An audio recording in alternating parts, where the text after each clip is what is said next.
Hello everyone, आपका स्वागत है ओनली स्टडी पर। आज हम पढ़ने वाले हैं पारा मेडिकल। आप देख सकते हैं किसी भी चीज का एग्जाम का तैयारी कर रहे हैं, आपका जैसे आईआईटी हुआ, नीट हुआ, पारा मेडिकल हुआ, पॉलिटेक्निक हुआ या अन्य कोई भी एग्जाम हो जिसमें केमिस्ट्री क्वेश्चंस पूछते हैं। और मैं एकदम शुरू से शुरू कर रहा हूँ केमिस्ट्री, एकदम 11th का मैं शुरू करूंगा। उसमें का जितना भी क्वेश्चंस बन रहा है चैप्टर बाय चैप्टर, न्यूमेरिकल हुआ, क्योंकि देखिए किसी भी लड़का से पूछ लीजिए जाकर जो नीट का आईआईटी की तैयारी करता है, वो जरूर बोलेगा कि एनसीईआरटी का जितना भी क्वेश्चंस न्यूमेरिकल है वो सारे हल करिए। मैं सारे क्वेश्चंस को हल करूंगा।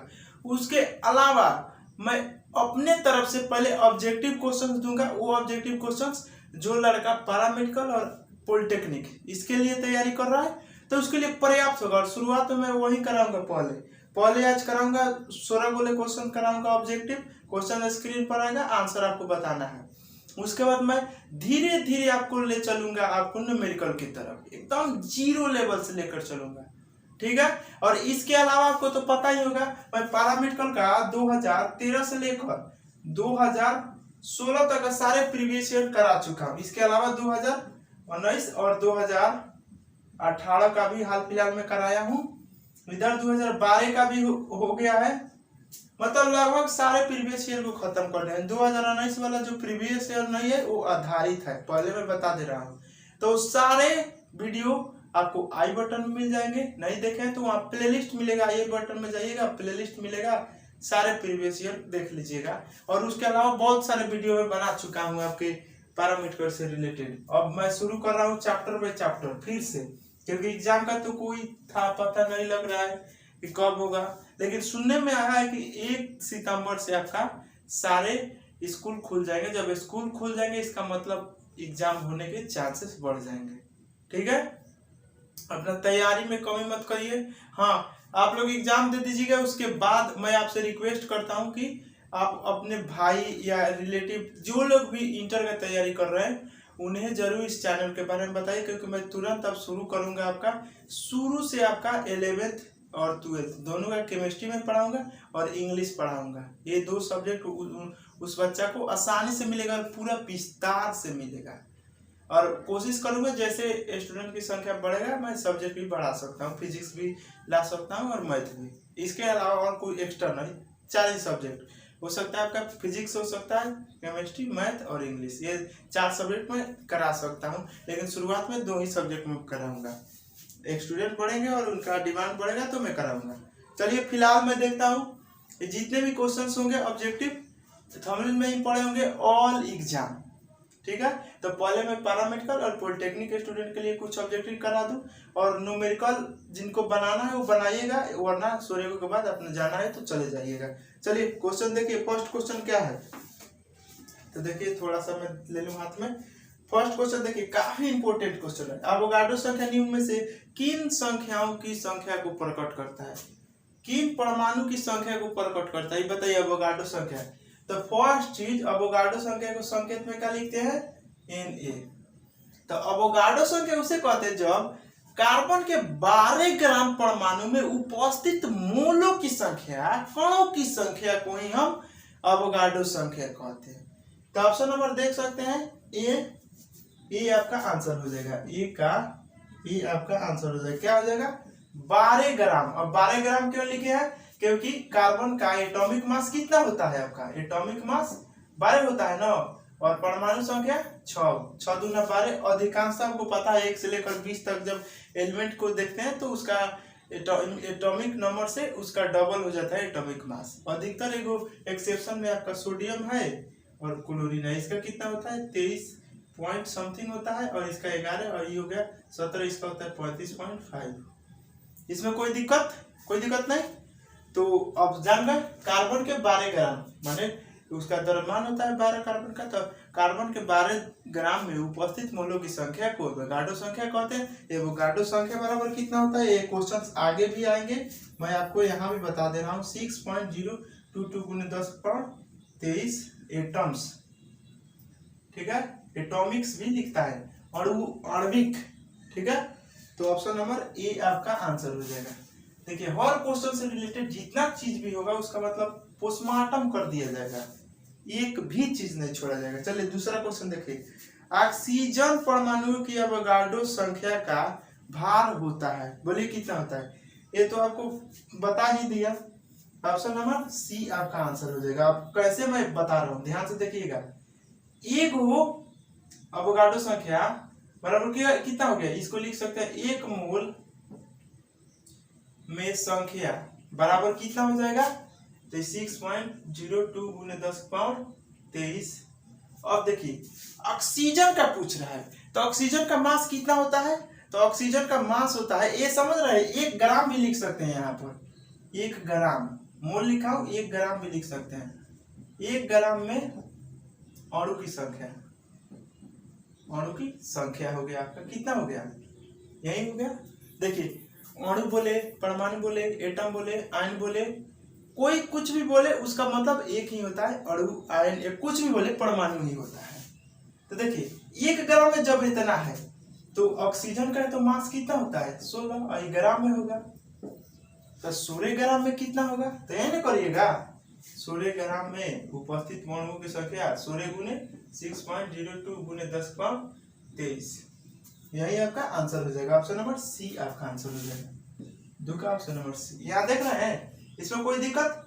अब यहाँ पर तो अब यहाँ पर अब गुना करिए या ना करिए, ऑप्शन से पकड़ सकते हैं आसानी से। तो समझ गए 1 ग्राम में कितने अणु, 6 पॉइंट, देखिए हाँ बताना चाहता था, कहीं कहीं आपका 6.022 भी देता है, या कहीं पर 6.23 भी देता है, तो इसे घबराने वाला कोई बात नहीं है।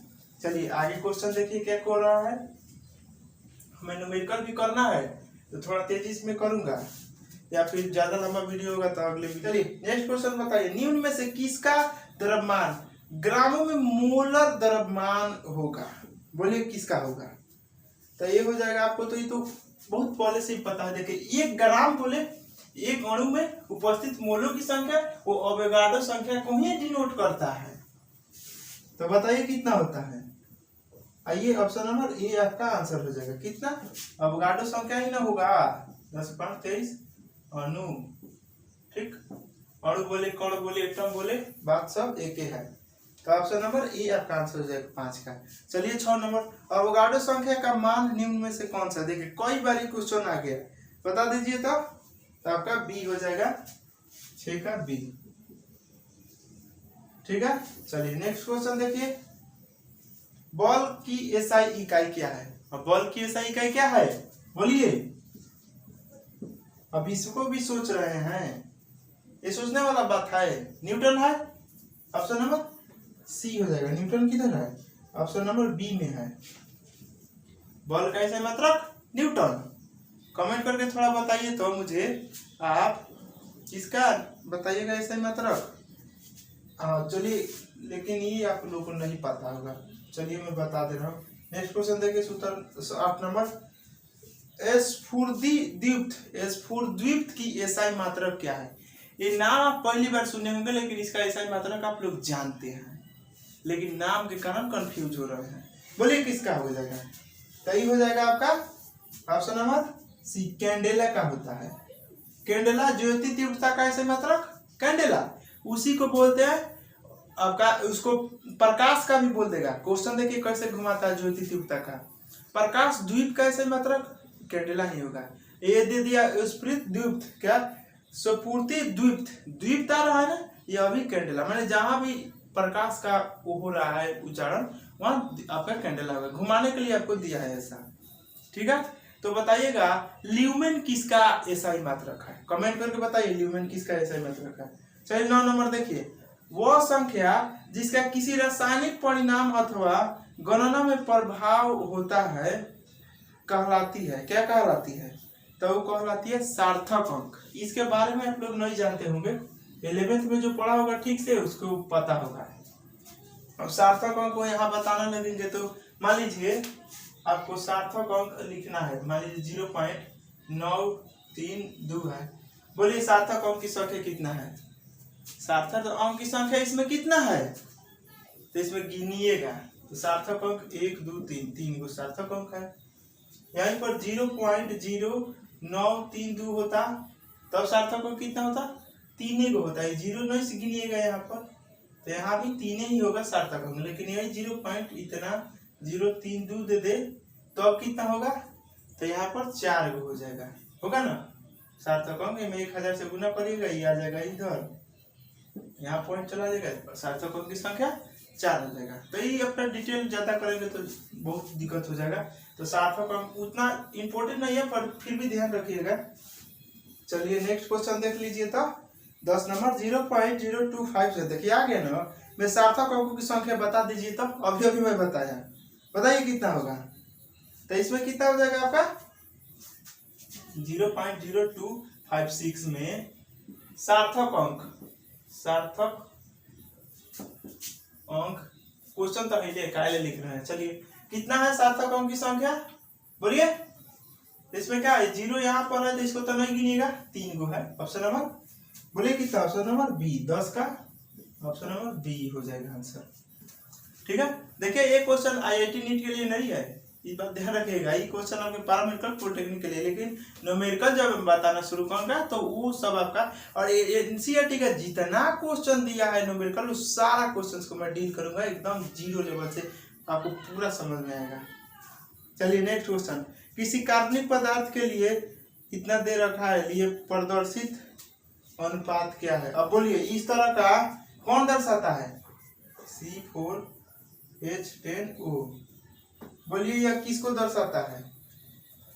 तो यहाँ पर आप लोग थोड़ा सा पढ़े होंगे, 9 नंबर छोड़ दिया क्या मैं क्वेश्चन, हाँ हो गया। चलिए 11 नंबर हम देख रहे हैं ना 11 नंबर, तो हाँ 11 नंबर। तो ये जो है ना, देखिए मूल अनुपाती सूत्र एक होता है, वो पढ़े होंगे 11th में, तो यह मूल अनुपाती सूत्र है। ठीक है, इसको अगर ये लिखा होगा तो ये लिखा होगा C2, एक मिनट, C4H10O। मान लीजिए आपको सार्थक अंक के बारे में थोड़ा सा मैं बता दे रहा हूँ, इसका लिखना है। अब सार्थक अंक लिखिए, तो सार्थक अंक जानते हैं किस तरह से लिखा जाता है, देखते कार्बन की संख्या कितना है, जोड़िए 2 गो है। हाइड्रोजन की संख्या कितना है, तो यहाँ 3 गो, यहाँ 1 गो, 4 गो है। और ऑक्सीजन की संख्या 2 गो। अब इसको अनुपात के रूप में तोड़िएगा, क्या करिएगा, अनुपात के रूप में तोड़िए, तो 2 से कट जाएगा, तो 1 2 1। अब इसी रूप में इसको लिख दीजिए, कार्बन की संख्या 1 गो, एक गो ना है, हाइड्रोजन की संख्या 2 गो और ऑक्सीजन की संख्या 1 गो। यही हो गया मूल अनुपाती सूत्र। तो यह उसी रूप में लिखा है। अब किसी कंपाउंड का होगा, ये उस तरह का आया होगा अनुपातिक, तो इतना लिखा है। तो मूल अनुपाती सूत्र इस तरह से निकाला जाता है।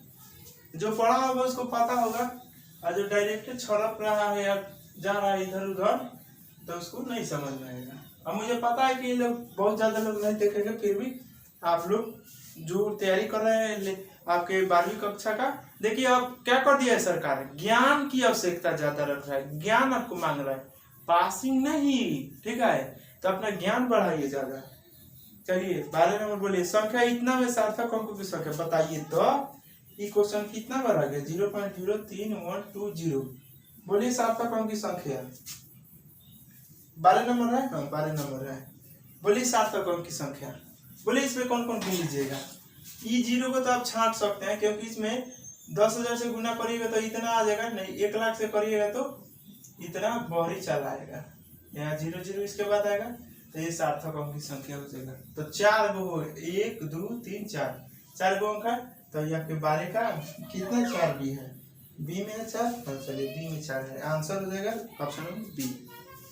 चलिए नेक्स्ट क्वेश्चन देख लीजिए। तो तनी, एक कैलोरी ताप का तापीय रासायनिक परिवर्तन जूल में तुल्यांक है, किसके तुल्यांक है, जूल में, बोल दीजिए तेजी में। और 2 क्वेश्चन है, तो ये हो जाएगा ऑप्शन नंबर बी आपका आंसर हो जाएगा। 10 - 7 जूल के बराबर होता है। ठीक है, -7 जूल के बराबर होता है 1 कैलोरी।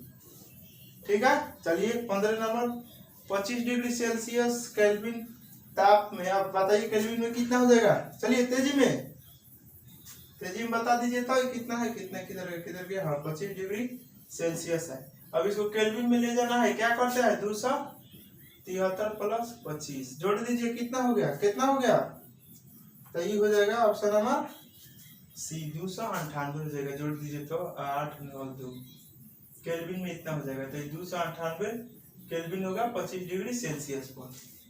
पता है ना क्या करना है इस तरह से।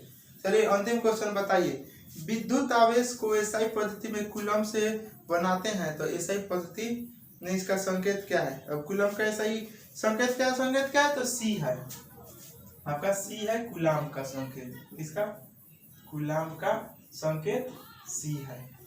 16 का बी, एक मिनट, बी आंसर। तो ये क्वेश्चन हो गया ऑब्जेक्टिव खत्म। अब चलते हैं हम न्यूमेरिकल पर। तो न्यूमेरिकल में थोड़ा का सा, अब एक बार बचकुनिया सवाल नहीं बताऊंगा। चलिए ये क्वेश्चन बताइए। ये क्वेश्चन एकदम देखिए, टिकिए। जो लड़का अभी अभी मैं बोलूंगा आपको कब नहीं न्यूमेरिकल के छोड़ देना है पैरामेडिकल स्टूडेंट के लिए, और अपना जो नीट IIT के कर रहे हो तो देखना चाहे उसको तो शुरू से ही देखना पड़ेगा, क्योंकि उसको अगर पूरा बनाना है। एनसीईआरटी में क्या करता है, एक क्वेश्चन एक टाइप का एक ही क्वेश्चन पूछता है। अब लड़का एगो बनाएगा, प्रैक्टिस ज्यादा होता ही नहीं है, तो तैयारी इसीलिए ज्यादा नहीं हो पाता है। और जितने लोग तैयारी करते हैं उनको पता ही है कि एनसीईआरटी कितना इम्पोर्टेंट रखता है उस एग्जाम के लिए। आइए तो देखिए, तो हल्का हल्का मैं दूंगा शुरू में। क्वेश्चन देखिए, 1 ग्राम सिल्वर में परमाणुओं की संख्या कितनी है, बताइए। 1 ग्राम में 1 ग्राम, पहले सिल्वर हो गया Ag, इसका मास कितना होता है आपका, एक कितना हो जाएगा वैल्यू, तो ये होता है 107 पॉइंट समथिंग होता है, मतलब 107.89 ऐसे ही होता है। तो 8 है तो आप लिख सकते हैं 100, एक बढ़ा कर लिख सकते हैं 108 हो जाएगा। लेकिन आपको बताना क्या है कि 1 ग्राम सिल्वर में परमाणुओं की संख्या कितना है। तो इसका क्या समझे कि Ag के ग्राम में कितना है, Ag सिल्वर का कितना ग्राम है, तो 108 ग्राम है ओजन। 108 ग्राम में सिल्वर परमाणु के मोल की संख्या कितना होगा, 1 मोल होगा। किसी भी संख्या का एगो उसका 1 मोल हुआ, Ag 1 मोल हुआ। अगर 2Ag लिखे तो 2 मोल हुआ, तो 1 मोल लिख सकते हैं। 1 मोल में कितना भार हो गया इसका, 1 मोल में 108 ग्राम, 108 ग्राम 1 मोल का हुआ। तो बोलिए 1 ग्राम में कितने मोल होंगे, तो 1 ग्राम में मोल होंगे 1/108, ठीक है, 1/108 मोल होंगे। इसके बाद यहाँ पर इसको काट छांट करिएगा तो ये फाइनली आएगा अगर 0.97 गुने 10 के पावर -2 मोल होगा। कितना, सोडियम बोल रहा हूँ, सिल्वर के 1 ग्राम में कितने मोल होगा, 0.927 गुने 10 पर -2 मोल, ठीक है, इतना मोल।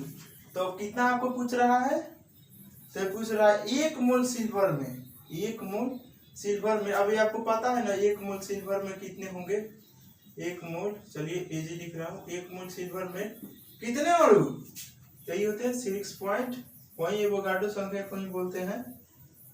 देखिए कोई भी एलिमेंट हो सब उसके 1 मोल में इतना ही एटम्स होंगे, ठीक है। तो 1 ग्राम में इतना है, अब आपको 1 ग्राम में इतना मोल, तो 1 ग्राम 1 मोल Ag में इतना एटम्स होते हैं।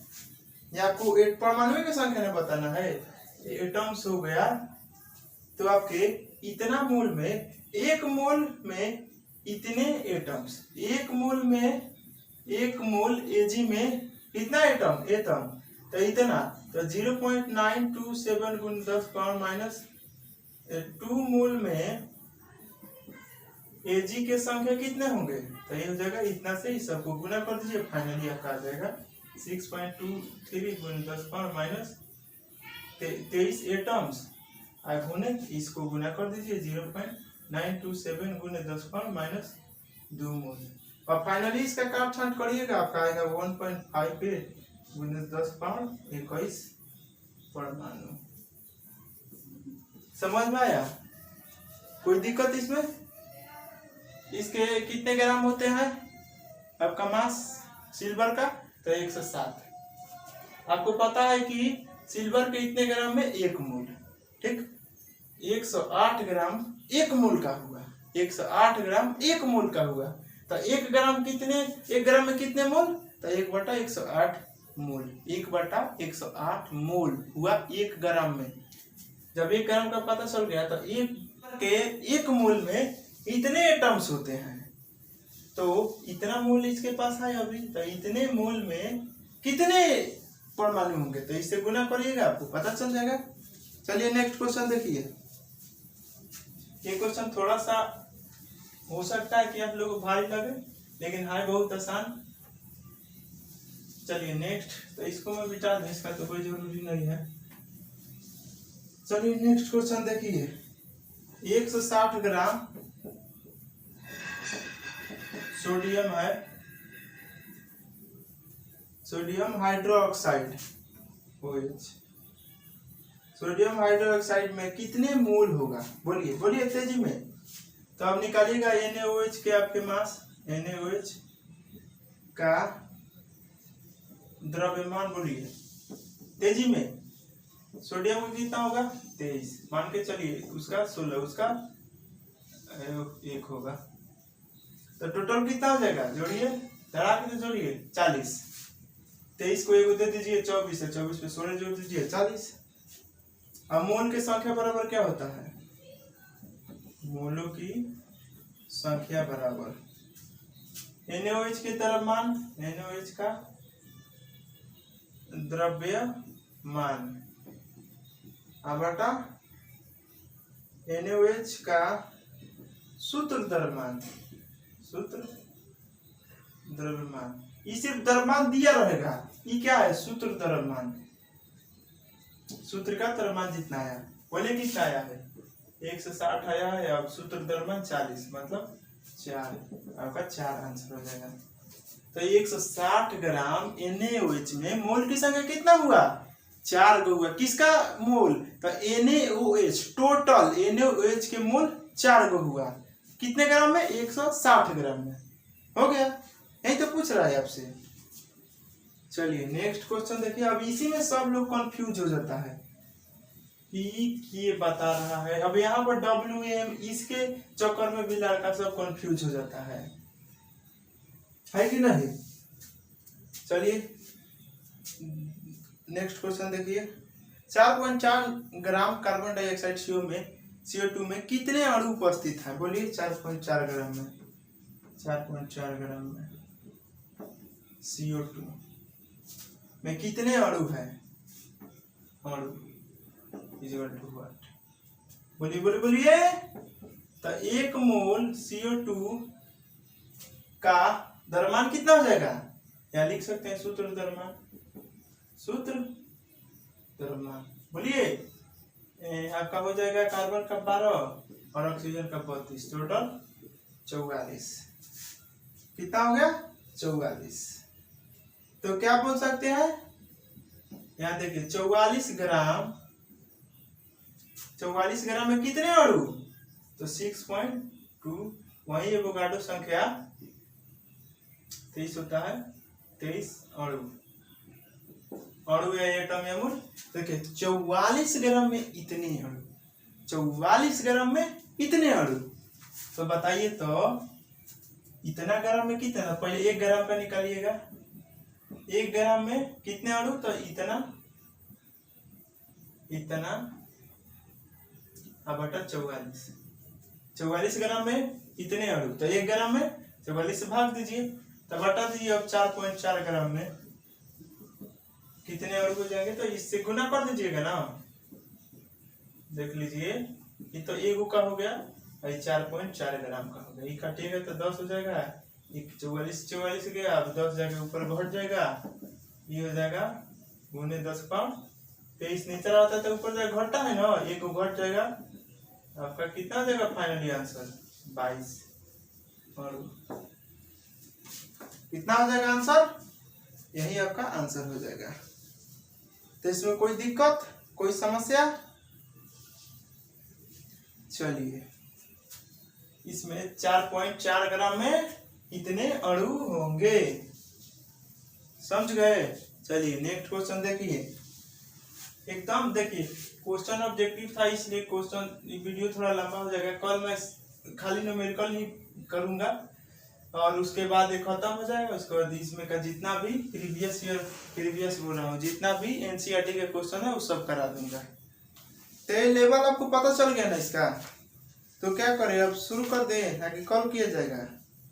कल करते हैं हम टोटल आपका जितना भी दिया है आपका क्या बोलते हैं एनसीईआरटी के सारे क्वेश्चंस को कल कर देंगे। तो कल वीडियो में करेंगे।